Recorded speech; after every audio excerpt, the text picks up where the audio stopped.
There was once a famous ruler of Tartary whose name was Tamerlane. Like Alexander the Great, he wished to become the master of the whole world.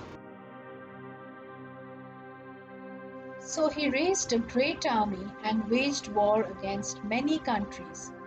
He conquered many kings and burned many cities. But at last his army was beaten. His men were scattered, and Tamerlane fled alone from the field of battle. For a long time he wandered in fear from place to place. His foes were looking for him. He was in despair. He was about to lose all hope.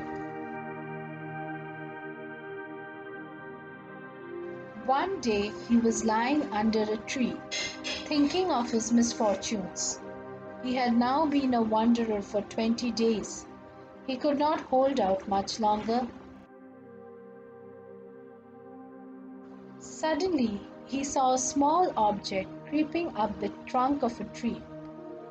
He looked more closely and saw that it was an ant. The ant was carrying a grain of wheat as large as itself.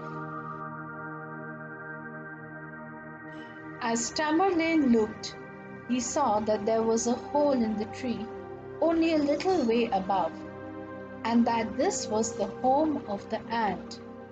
"You're a brave fellow, Mr. Ant," he said, "but you have a heavy load to carry." Just as he spoke, the ant lost its footing and fell to the ground, but it still held on to the grain of wheat.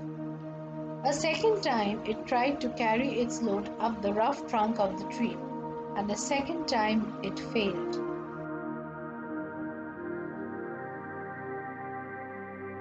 Tamerlane watched the brave little insect.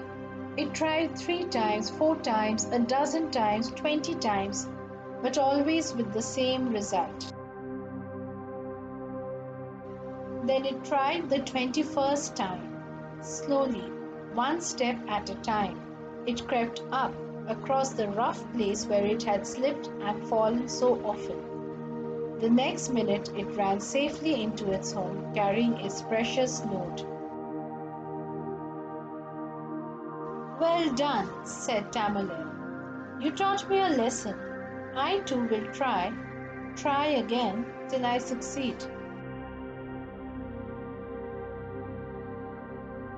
And thus Tamerlane rose again and fought. Like the ant, he did not let his failure weigh him down.